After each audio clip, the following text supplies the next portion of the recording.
I encourage everyone to take a moment and breathe and take a tea cheers with Ajiri tea. Ajiri tea recognizes the beauty in shared stories and shared opportunities. Ajiri sources award-winning tea from Kenya, employs women in the region to handcraft the labels, and sends 100% of the profits back to the region to support orphan education. Save 10% on your order of Kenyan teas and coffee with the code BeautifullyHuman at ajiritea.com. AJIRIT.com. Tea mugs up. Hello and welcome to the Beautifully Human podcast. I'm Nick Sheesby. In this podcast, I speak with beautiful humans from all around the world, sharing with you their incredible stories, revealing the power in every human story, to spread love and humanity to a world that is in desperate need of it, to show that we can all connect in beautiful ways, no matter where we come from or what we look like. What you will find out is that we are all beautifully human. Let's all be beautifully human. Hello again and welcome to the Beautifully Human podcast. Today I am hanging out with Consolee Nishimwe and another just amazing human, another unbelievable story of joy and love and just a life that most of us cannot even imagine being a part of, and then just to hear the joy and the laughter in her story and just the message that she still brings to this world after everything she's been through. She was born in Rwanda and currently resides in New York City, and we talk a lot about how she got to New York and just her experiences there, but also the experiences in Rwanda during the genocide that she was a part of. I will let her tell that part of the story, but it is a massively powerful, massively beautiful story and a beautiful message that she has just to everybody in the world. I hope you enjoy it. If you enjoy this podcast, follow along on Instagram at the Beautifully Human Podcast. Follow on Spotify, rate on Spotify.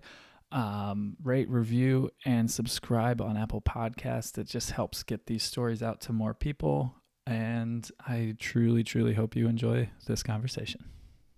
So I'd love to start these off with a very broad, overarching question and let you control where our story and our conversation goes today. Right. And just say, tell me the story of your life.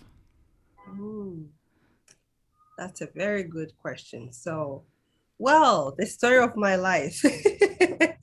Where should I begin? From when I was born until now, or how do you want me to? Yeah.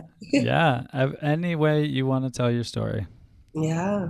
Thank you. Thank you very much. I just want to thank you so much for having me on your amazing podcast. I'm truly honored and humbled.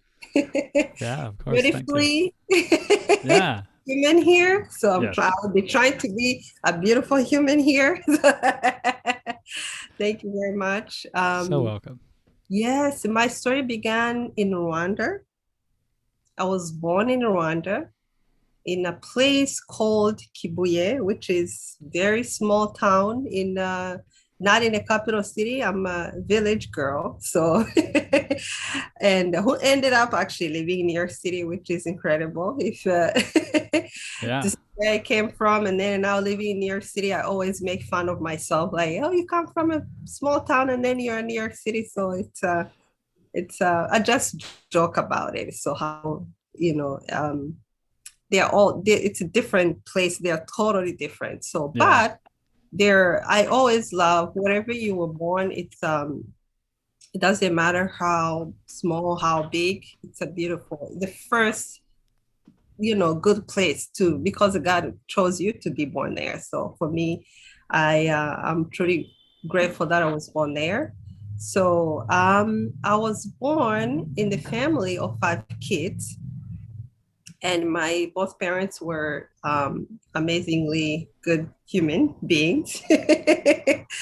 My dad, my mom, and I was the oldest in my family. So with sister who was the second child, and then my three younger brothers. So we were from ages 14. I was, when my maybe I'll go there a little bit after. So, and I would say my, it was a beautiful time for me growing up with my siblings, and then coming to America, which is another place that I came and living here. So, and maybe we'll go in details about how my life has been. So, from being born in a village to New York City. So, Yeah. mhm. Yeah. When did you come over to the States? I came around December 2001. Oh, okay. That's when I arrived here. So I was I was about turning 24. So about to be 24 years old. So, and now I'm 41. So, so I came in the time when maybe I would say I was an adult. So, and yeah, and ended up in a big city. Yeah, Yeah. Yeah. Apple. A very big city. Yes. Yeah, very huge. Yeah. Yeah. So when you did arrive in New York, how did it feel versus what you thought it would? Like, I know everyone hears of the American dream and this. How did it match up when you actually got here?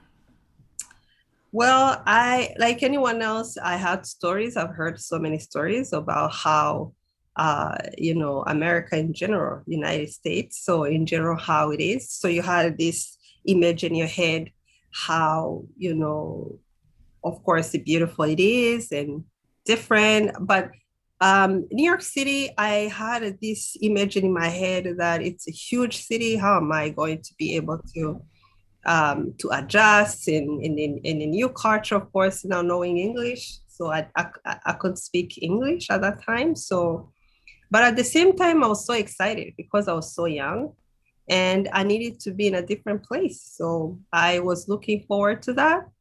But it was so different from what I've thought about. So it was beyond what I thought about. So actually, I found it very amazing and exciting and different. So I needed that challenge actually. So it was a lot of fun for me to Yeah. really, get challenged because I was accustomed to being in a small town when everybody knew each other and everything was just close to you. So, but then now I'm going to in a big city where I didn't know some, I mean, except few people. So, but other than that, I was going to create a new life and make new friends, make a new life. So it was challenging, but at the same time fun because I was still young. So I think probably maybe that's why for me it was different from maybe from somebody who will come here at the late age in their life. So Sure. mhm. So how did you get the opportunity? What did you have to do to leave Rwanda? I was very fortunate to have a cousin who lived here. Sue came earlier, a few years earlier than me. So, and she invited me and my other cousin. So that's how we came and joined her here. So she was married, of course, working in the UN. So Ah, okay. with her husband, and then we joined her. So that's how we came. That's We knew amazing. somebody here. So Yeah, that's so yeah, amazing. yeah, it When worked out. you, I'm glad it worked out. So yeah. yeah, Hmm. what did you do to learn English? What was your method that you learned? Because I talk to a lot of people, and when they come over in their early under 10 ages or teens, it's a lot easier. And I know Right. as you get older, it's harder to learn languages. What did you find most effective for learning English? Well, as you can imagine, learning a language is not very easy, but some people are, good at learning languages. So for me, what has helped me is that the fact my mom used to tell me when I was still in Rwanda at that time, she used to tell me the only way to learn a language is to listen to news and read.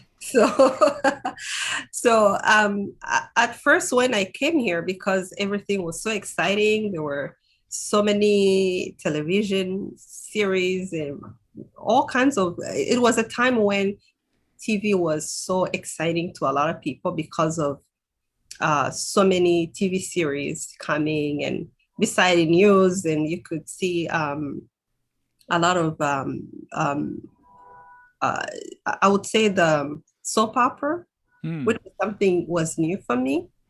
And I was so like amazed by these stories because that's the only way also to learn about the culture. So I used to watch a lot of soap opera. So like Days of Our Lives, the beautiful, bold and the beautiful, and all those. Yeah. That's amazing.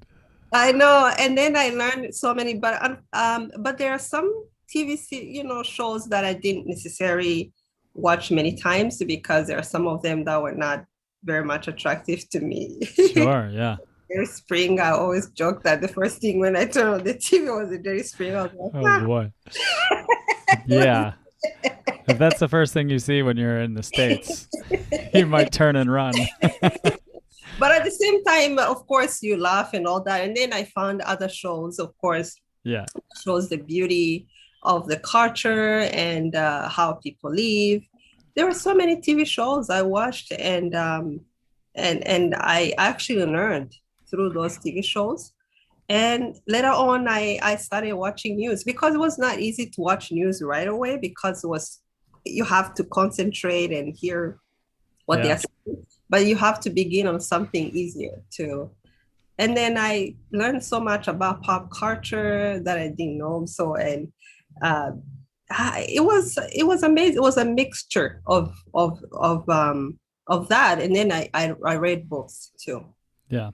And then I started realizing what I love, and it's about like self-help books. A lot of self-help books really helped me a lot to get to learn English at the same time learning about life and mind and body and soul and all those things at the same time.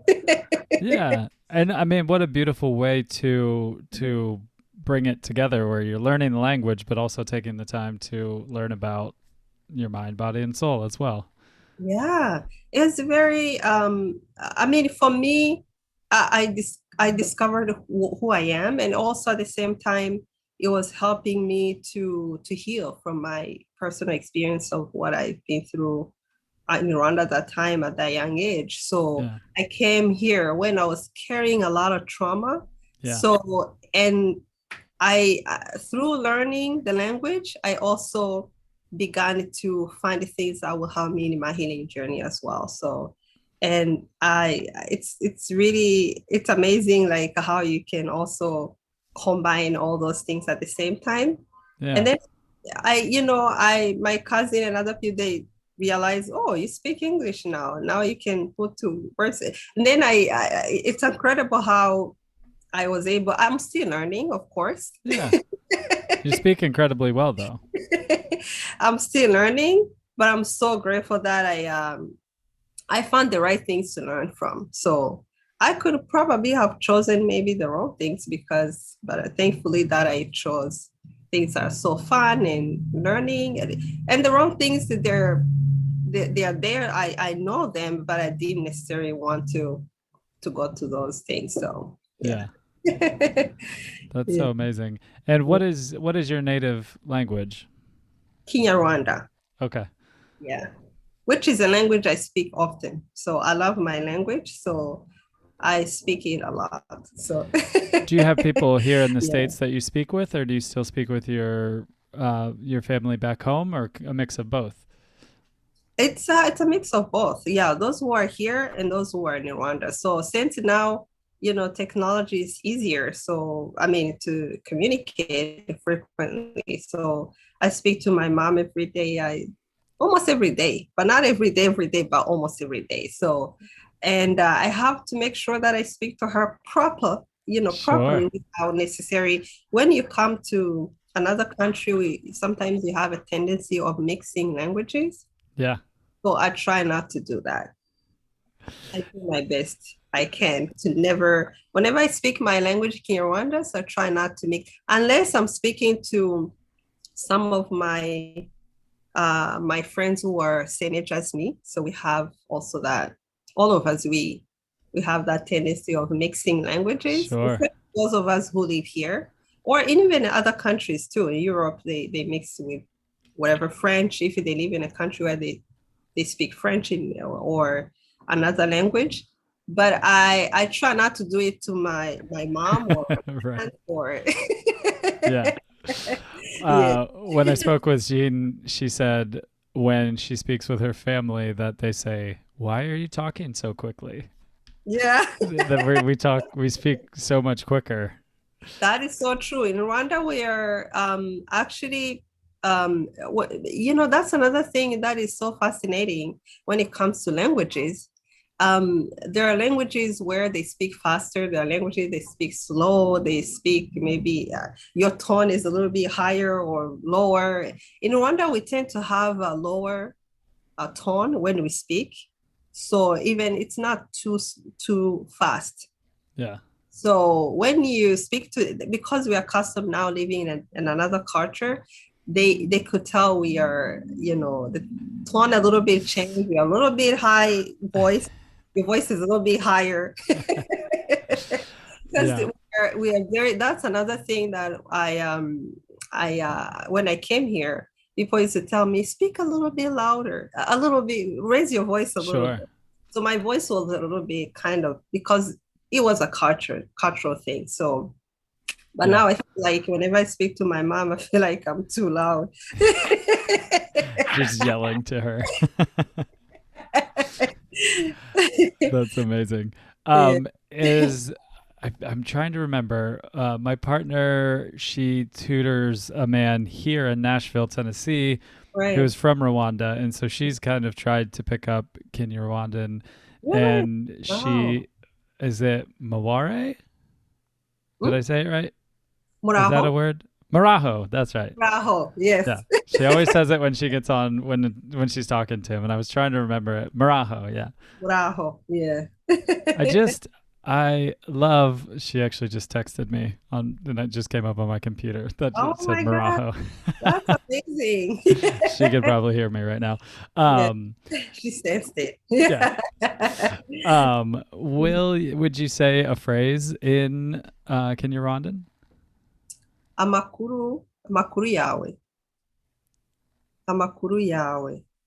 That means, how are you? Okay.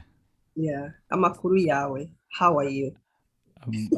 One more time and I'm going to try it. Amakuru yawe. Amakuru Yawe. Yahweh.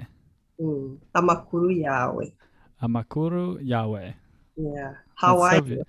that's Yeah. so beautiful. Yeah. It's like poetry. Oh yeah, I've heard people saying that it's kind of poetry when they hear the way we talk and the sound and yeah. Yeah. It's really beautiful. It just has such a nice flow to it. Yeah, yeah. I'm happy. That's one thing when I came here, I valued having a culture and having a language. I loved my language more when I came here, which is so surprising, probably. Yeah. Yeah, I really, really loved my culture and my language more when I came here. My mom always tells me, now you speak well Kinyarwanda more than you were here. So it Wow. doesn't mean I couldn't speak it well, but it's just the vocabulary or the way I use maybe I don't know. Maybe it has to do with also maturing also then maybe that. Yeah, I would imagine. And It's yeah. amazing too because I imagine a lot of people lose their language when they come to another place and Mhm. just don't use it as much. But I love that you've gotten more into it now. I kept that, and I'm maybe because I was older.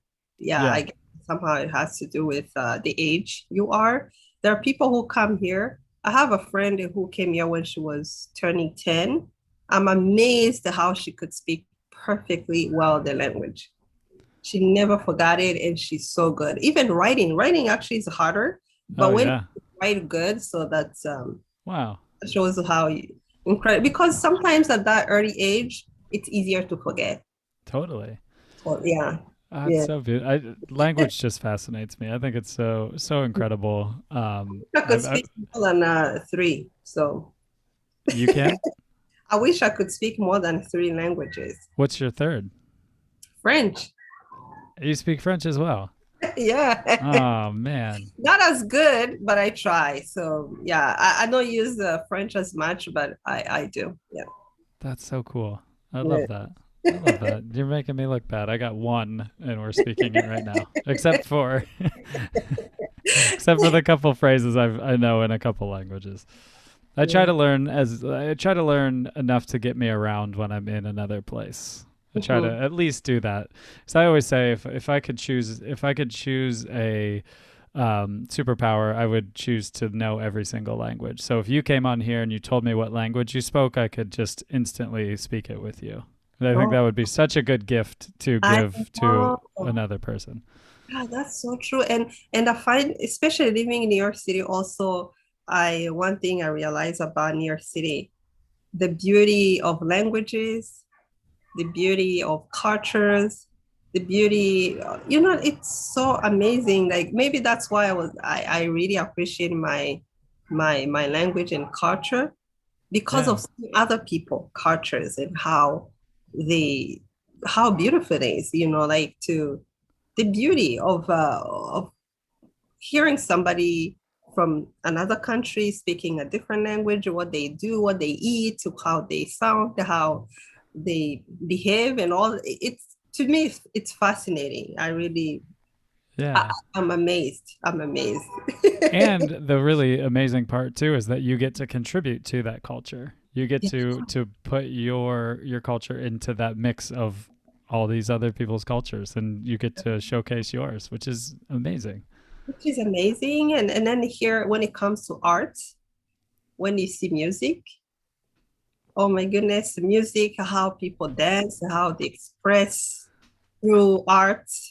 It's also beautiful. I love it especially when it's summer Yeah. time. I really, really love that. So that's what I love about it. It made me feel like, wow, humans, we are, we probably don't know how amazing we are, what we have, because we are, people, God has given us things that probably we don't know how beautiful they are. So Yeah. even to give us the languages, to give us cultures, to give us all the everything beautiful, Yeah. like humans, we possess a lot of beautiful things that we need to maybe to showcase.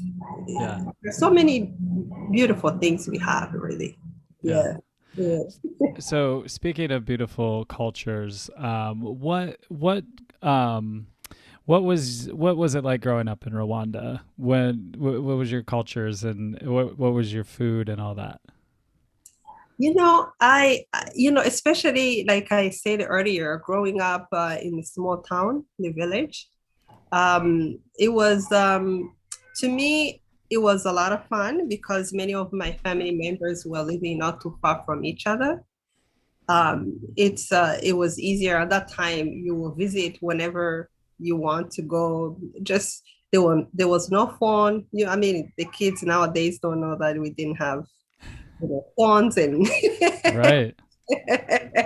calling each other. You just show up to your grandmother's house or your uncles, and but they somehow we knew where they knew you would be there. So of course it was so beautiful. And then um culturally we are social people, so I love it. So we used to be sitting together telling each other, we are all storytellers. So we shared stories, in especially going to your grandparents, they will tell you stories, or your uncles, your aunts, your family members. People loved sitting around, especially outside in the night. So they would just, you hear stories, Some of, especially as a kid, sometimes maybe stories are embedded, maybe they're not real. Sure. But they are stories. There are some real stories. There are also some stories to make you laugh and, as a Yeah. kid. But most of the time, there were real stories.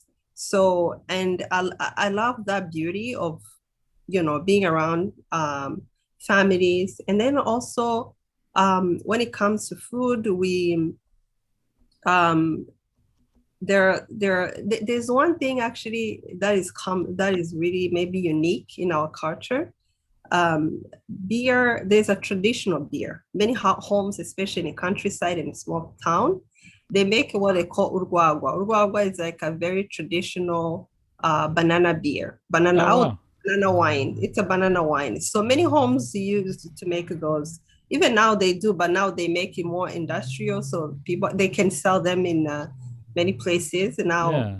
around the world. So, but before it was just a cultural thing for people to make that, banana wine in their home. My father used to do that. He didn't drink it much. You get drunk, but he was not someone who used to drink, but he felt like you make it for the people to come home and you serve them. And it's a beautiful thing that I loved about the culture too, that I remember, that brings. And then because we have cows, a lot of people own cows. Yeah. There's a traditional where people like to, if you are like you are a good friend of our family, and maybe there's something beautiful, our friendship is very stronger, and I want to give you a gift. People like to give their friends cows as a symbol of a friendship they have. It's a very, like even during the wedding, you can give somebody, your friend at the wedding, and say, hey, now to the groom, I give you a cow because you've been. I love that. Yeah, so there are so many great things. And then traditionally, when it comes to food, of course, we the main thing is cassava leaf. Yeah, which is something, and the ugali, so which is a very kind of common for a lot of homes to use. And we have also beans is something that we love. Hmm. Every household has to have beans in their home.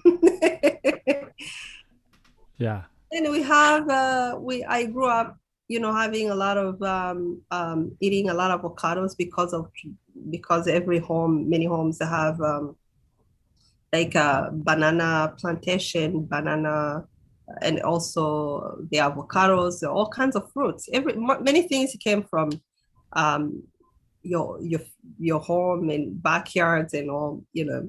It's it was for me fun, and being outside with friends and just visiting each other, walking. Everywhere is walking. There's no bus, no bicycle. Yeah. Yeah. So it was to me the way people, the closeness of friends and family and neighbors and all that. So social, the way people socialize, as a kid, I really loved that. So yeah, Yeah. it was a beautiful thing to see, to see how, to observe, how life should be, even though of course you went through things like in history you've seen, you've heard, but culturally we have so many beautiful things that I really cherish. So Yeah. yeah. That's so beautiful. Yeah. A question that popped into my mind is, because cows are such a sacred animal to you all, and you give them as gifts, which I love. I love cows. I think they're the sweetest animals. Every time I drive by one, I have to yell out to them and say hello to them. And Yeah.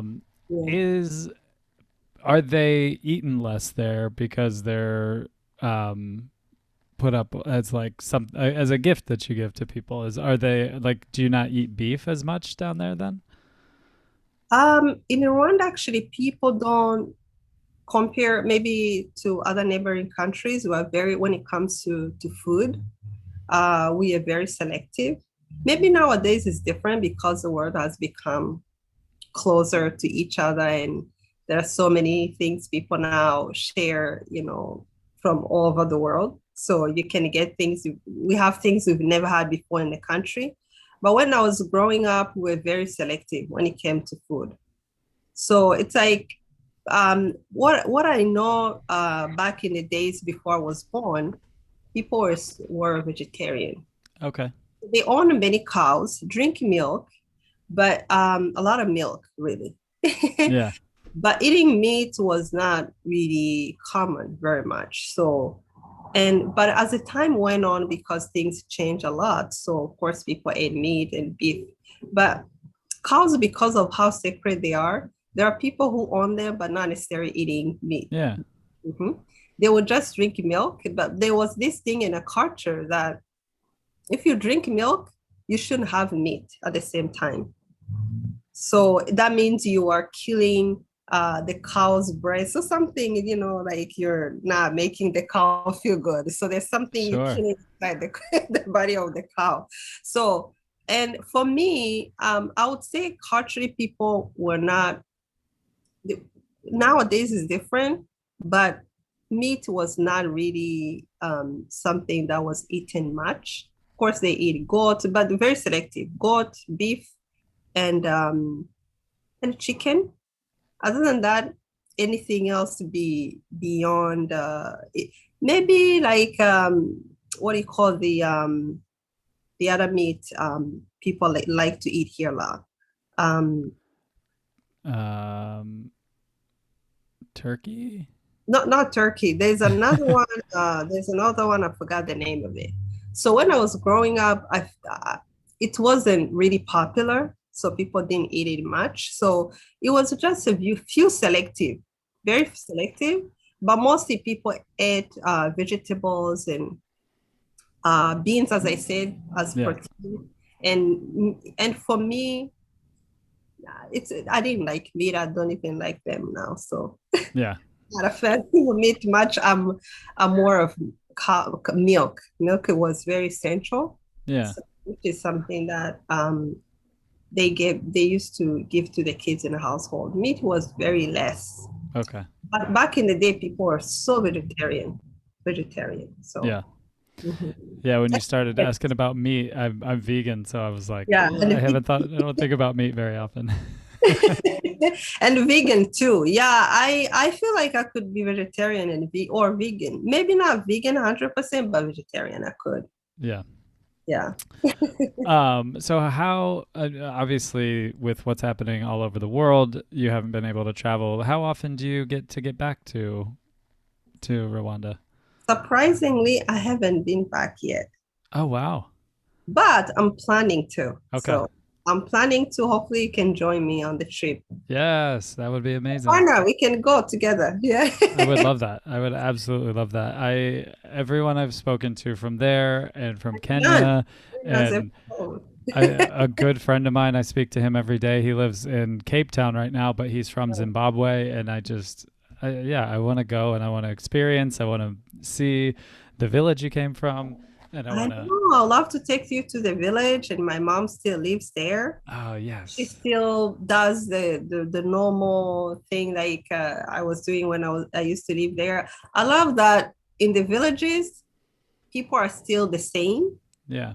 Of course, there are some improvements. There are so many developments there, but they still have that thing, culturally people have and they do, which never change a lot. Social life and people visiting each other, going to homes. Except now during COVID, it's different. So yeah. It's different. COVID has changed a lot of things. So, which was hard for so many people to think, no, I'm not going to visit, to go to someone's home to see how they are doing now. It was hard for some people really to stay at home. Yeah. How has it been as you've been speaking with your mother? How has it been in your village in Rwanda with COVID? It's been great so far. It has been changing a lot. So with COVID, so sometimes they had a lockdown. Now, as we speak, actually, they just had another one. So, which is very hard because they found people who were who got the virus, they're making sure that they don't want it to spread. So people are not going in the homes or even going to, they have hours. So you have to be cautious and have hours as they are giving the vaccine. Hopefully soon it might change, but people, it's hard for people in the small town to adjust. Yeah. Not Yeah. seeing each other, not doing normal things and wedding, which is something that we love a lot in Rwanda. I'm sure Yeah. in cultures they do, but in Rwanda is very special because when you have a wedding, it's huge. So many Yeah. people, yeah. Traditional wedding, it's big. So you have many people, friends, family members, a lot of people come. So now with the wedding, so that's one thing. People are just minimizing the amount of people they Yeah. meet. I think COVID has really disturbed a lot of things, but hopefully it can go. Yeah. Yeah, I can imagine any kind of celebration. It's put a damper on that for sure. Yeah, even when it comes to cow, the cow has a huge also symbol during the wedding. If you are getting married and the groom has to give a gift to the family as part of the dowry, the cows. Sometimes they say 8 cows. That's what they say, 8 cows Wow. to the family, yeah, or to the bride family. So yeah, it's I mean, a cow has really a huge not only for the gift among friends, but it's huge also during the wedding time. And it's there are also poetry around cows, especially those who take care of cows. There's so many great poetry around that. So it's um it's huge in our culture. So it's Oh, love it. That's so yeah. good. I grew up in a small town in Ohio, and cows aren't necessarily sacred, but there are a lot of cows around there. So I grew up knowing them as special as well. Most of my friends growing up had farms and stuff, so we'd go out and see them and stuff. Mhm. I wish I can own one here in America. So I don't know. That would be interesting in New York It's City. so great. You would really make a dent up there if you were walking around in New York City with a cow. I know, right? Everybody be like, oh my goodness. When I was younger, actually, my uncle gave me because I was very like he loved me so much. One of my uncle loved me a lot, and he gave me goats. So I had a lot of goats. Unfortunately, I lost all of them. Oh man. Yeah, but I also love that he gave me goats. So hopefully one day someone is going to gift me a cow. So That's amazing. Yeah. yeah, yeah. Um oh man, I'm just thinking about little goats. They're so funny how they just jump around on each other and I know goats are so like it's really incredible how goats behave. It's just so funny. yeah. All right, we're talking a lot about travel at this moment. If I came to you and I had a plane ticket to anywhere in the world, you could go anywhere you want, and I gave it to you, and obviously COVID restrictions are not there, where would you fly to? Well, I will go to. I have been in a lot of places here in this country. Maybe the place I haven't been, like, let me begin here in the US first.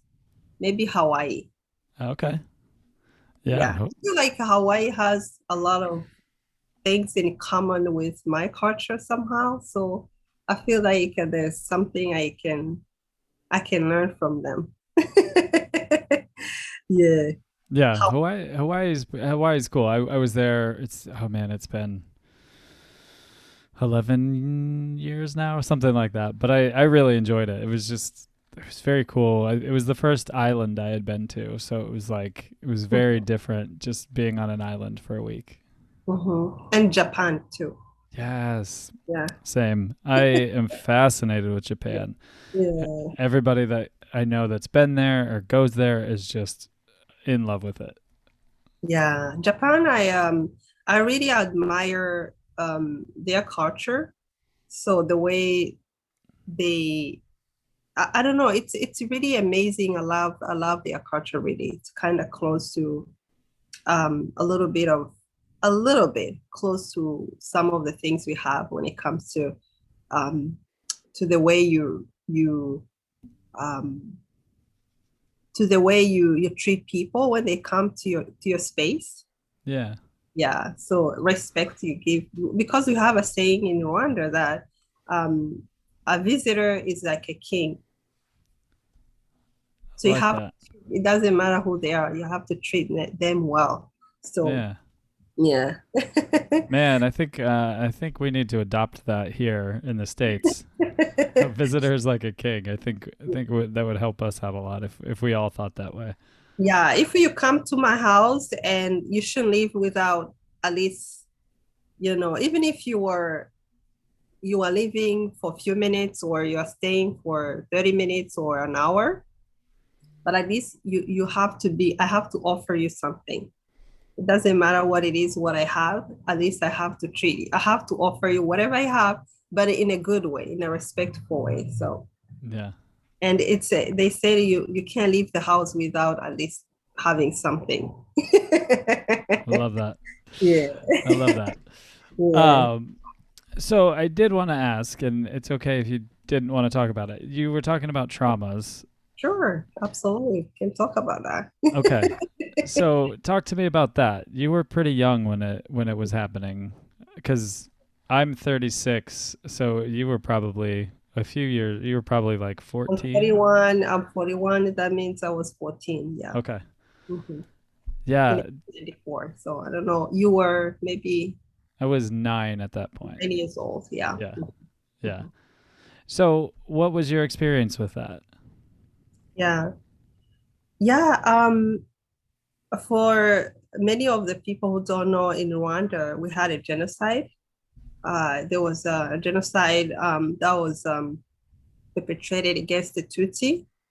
I'm sure Jean explained a lot of how it was for those who have heard, who would be hearing her story. So I wouldn't go a lot of details since she explained a lot of the historical. I'm sure she explained a lot of historical how it happened. So, and at that time in 1994, I was 14 years old, and during that time when the minority Tutsis were being murdered by majority Hutus, extremist Hutus. I won't say every Hutu killed the Tutsi, but extremist Hutus murdered Tutsis. So, and being a Tutsi at that time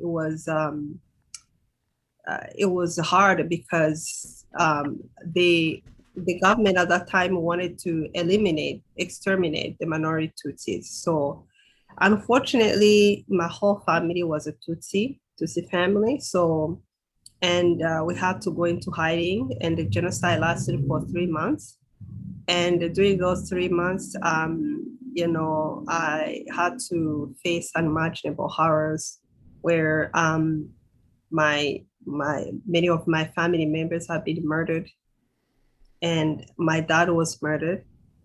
My three younger brothers were murdered. These were kids. They were ages 9, 7, and 16 months old. And they were younger than me. So, and my dad was still young too. So he was in his late 40s. So, and now I'm coming to close to the ages he was at that time. So when he was murdered. So I'm at the age where my mom actually was, but thankfully she's still alive, and Yeah. she survived with me and my younger sister. But during those horrible times during the genocide, not only losing the people I loved, and both sides, on even my grandparents, my uncles, my aunts, many others I loved the most. And there were many horrible things have happened. We had to hide in a very horrific way, and going through bushes. It was a rainy season, and people who were considered, we're talking about,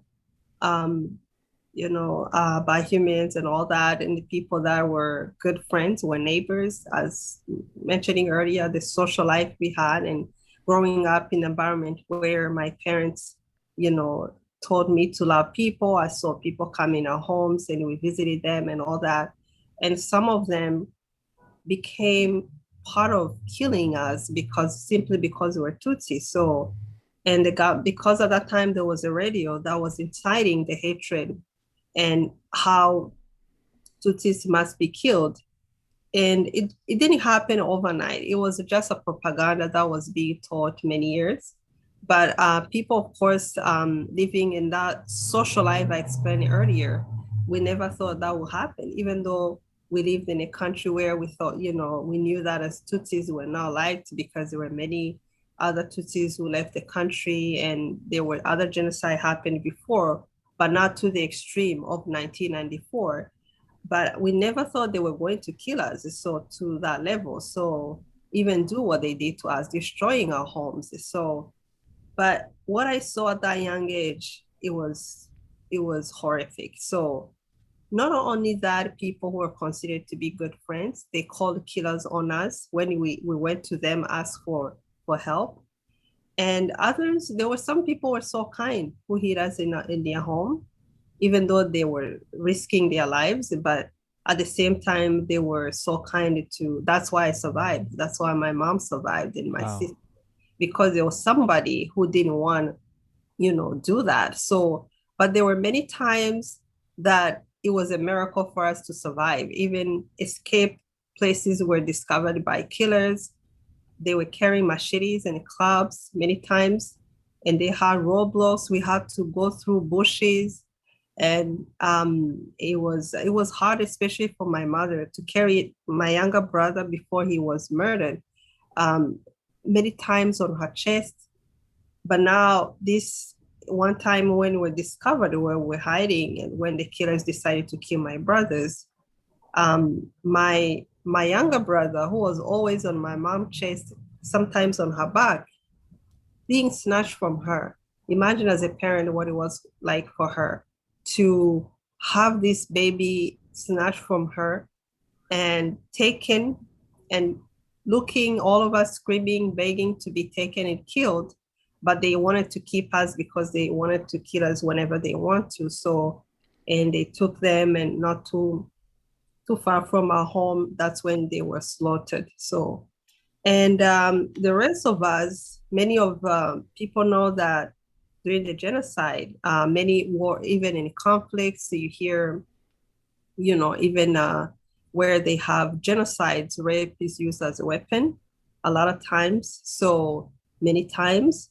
And in Rwanda also was the case where many women and girls were brutally raped and tortured before they kill them. So some of them, they were kept by several killers who wanted to, continue torturing them and raping them. So, and as women, it was not safe to find a place to hide. So, and that at the time when they left us, me and my mom and my sister, I think they wanted to torture us before they kill us. So, and at that time, unfortunately, I was among the girls. I was taken by a neighbor who found us where we're hiding, and taken by him and was raped by him.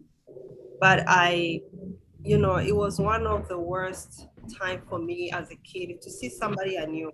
This was not a stranger. It was somebody I knew, somebody who was living close to our home. Their family members were always coming to our home. Now for someone like him, to come and do horrible things to me, and he left me there hoping other people will come and torture me more. But thankfully, I was able to leave the space and the place, and I think it was a miraculous for me to be able to even leave that place and be able to go where my mom was and my sister.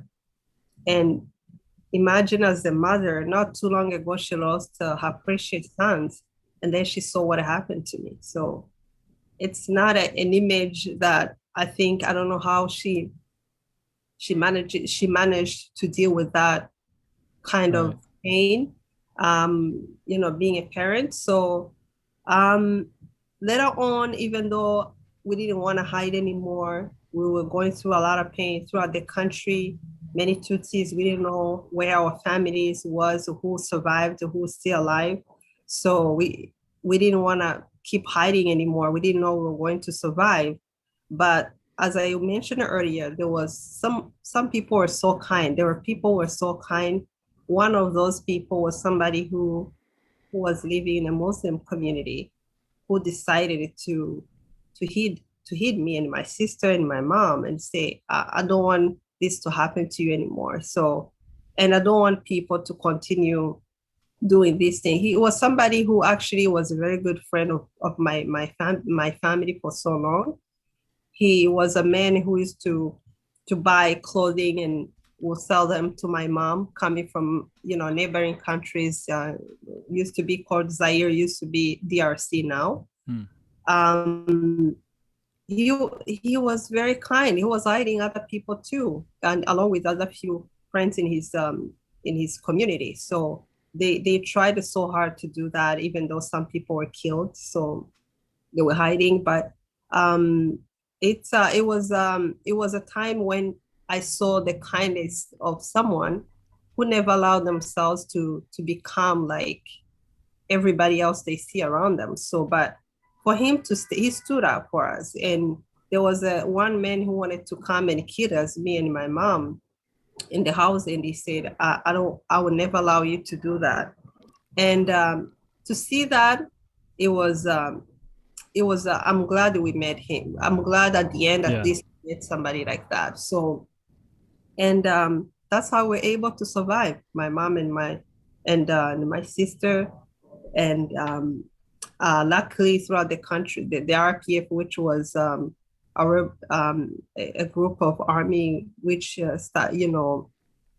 which was a group of Tutsis who were in exile, led by the current president we have now in the country. So um, stop the genocide. So that's how in July, it was July, they stopped the genocide.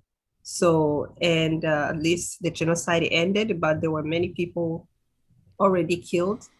A lot in my family, my both sides, and now later on, I found out I was HIV positive as a result of rape, like many other women and girls who were subject to that. So, and I'm one of many, so I'm not the only person, but I'm also one of the fortunate ones because I can talk about it, because many of them don't even have courage to even Yeah. speak about that, because there's a shame of what the other people will say. Sometimes when you say you have been raped, there's also a stigma around being with the HIV, and some of them don't want to be seen like that. So, and and also the trauma they carry within themselves, and some of them couldn't even function. I know two women, but these are the few that I know so far who have been in a bed for 27 years because they couldn't be able to walk by themselves, because physically they were tortured and after being raped, so they couldn't function on their own. So, and for me, that's a reason why I say I'm very fortunate, because I even have a parent. So I Right. have friends who don't have any, like Jean, who lost the entire family. So Yeah. she has two sisters, but she doesn't have a parent. So I'm lucky I have a mother. So, and for me, as a young person as I was at that time, you can imagine holding the trauma in my body and Yeah. having something that reminded me of what I've been through. It's a constant reminder. So HIV was a constant reminder of what I've been through. So it took me many years Yeah. to come to a point where I was able to talk about it and be able to um, and share that story and write about it, which Yeah. became therapy for me. So, but one thing I'm so grateful for is the fact that I have a mother who is very who is amazing, who taught me to love despite the pain. She told me, even though we've been through the pain and suffering, but we should not be hateful because it's not that will not make you live a healthy life and it's not good for your well-being. For me, for her to see her going to school, being kind to people, even some of the kids of the people who have done horrible things to me, and teaching me and my sister and my um, to do the same, I really learned a lot from her. So I say, I had, despite the pain I'm carrying, I have to be like my dad and my mom, how my dad was a very loving person. I had to remind myself who he was and what my mom was teaching me. So, and and what I did, I also wanted to be healthy mentally because I believe that in order to have a healthy and fulfilling life, everything starts within yourself, within your mind. So, and I had to take care of my inner world. So, in order Yeah. to, to be able to love life and love my body, and of course, I had to change my mindset of how I look at myself. So, and now medicine is almost like vitamin to me. So, whenever I take a pill, I decide, I told my mind. So, this is how I equipped my mind to look at myself in a positive way, that now the medicine, I'm not what happened to me. So whatever, but I have to make sure that my mental well-being is well. So, but of course, it's a practice that took me a long time with therapy. So, and also, reading the right people, books, and that has helped me to love myself and enjoy life. And that's why I'm here now in the beautiful human, what do you call it? Beautifully human. Beautifully human here. So hopefully, um, hopefully I am I'm doing whatever I can to love people, and because that's what I want. I don't want to I want to, for whatever short period time I have here on earth, to be a person who um uplifts someone and who helps someone feels better in my presence. And my story also is part of really, I learned so much from what I've been through myself, because and one thing that I wish for people to be happy. I know how trauma can take away your happiness. And for me, I feel like I'm here to serve and help someone feel better and heal from their pain. And also, I don't want what happened to me to continue happening. That's part also the reason why I share my story, and I even wrote about it. So I want to show the world that such things should not happen to humans, because it destroys our well-being, not only for those who have been through that, and also those around us. The country itself really lose a lot. So, and we are still healing nation, but we are grateful where we are now. So, and I'm here to be here. Yeah. Thank you. I mean, there's no greater message after you saying or telling your story. There's no greater message at the end of you telling that, of something just unfathomable, unthinkable for most people in the world. And you went through it and survived it and have come through it, and you're still coming out with the message of love and joy. And it's really incredible, the strength and just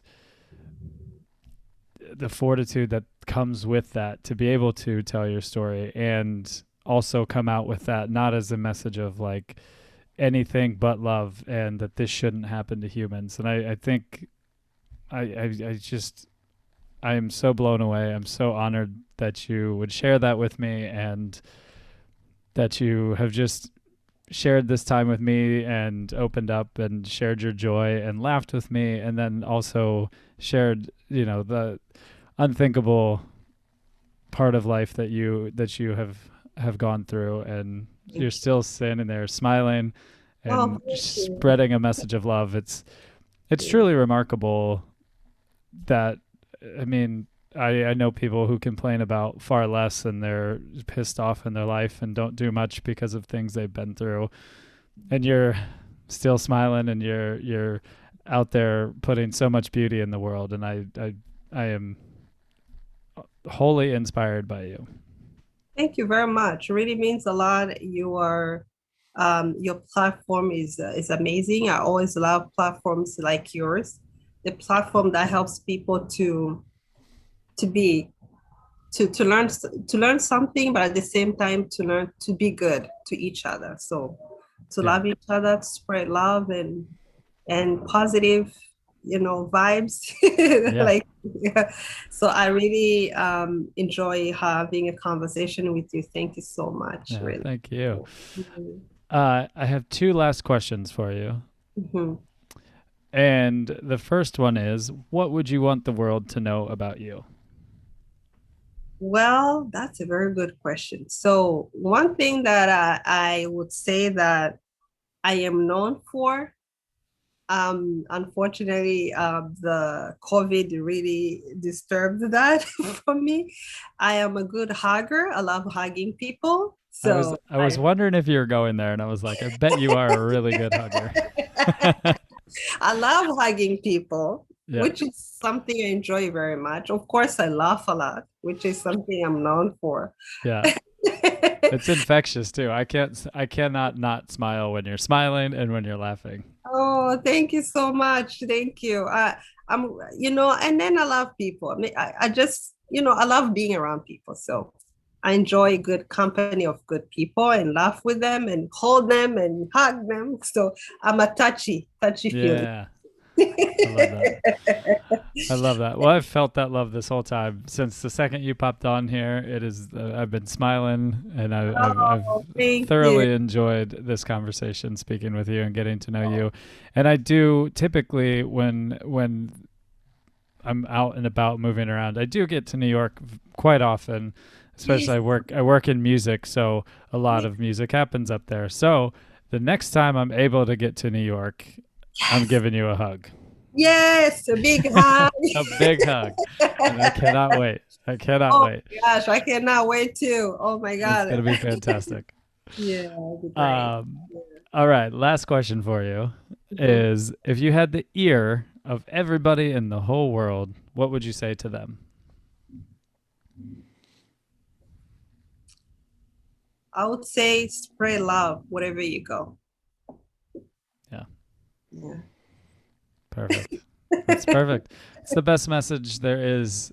And I mean, like I said before, it takes a whole different meaning when you share a story like yours and the power that comes from that when you say, despite whatever you've been through, you can still love. And you're an amazing example of that. Thank you. And love heals. Yes. Yeah, it really does. Yeah. So again, I thank you so much for sharing with me and laughing with me and just spending this time letting me get to know you. Thank you very much for allowing me to be in your home. This is your home. Yes. Yes. I've had an amazing time here, and thank you so much. Really, it means the world. Thank you. You're so welcome. And I hope you have a beautiful rest of your evening tonight. Yes, I will. Thank you so much. I'm going to do some exercise a little bit. Perfect. Yeah. Beautiful. All right. Yeah. Thank you so much. See you. Bye. Bye. Thank you for listening to the Beautifully Human podcast. To hear more beautiful stories from beautiful humans, follow us on Spotify and rate, review, and subscribe on Apple Podcasts. Follow us on Instagram at the Beautifully Human Podcast. Peace signs up.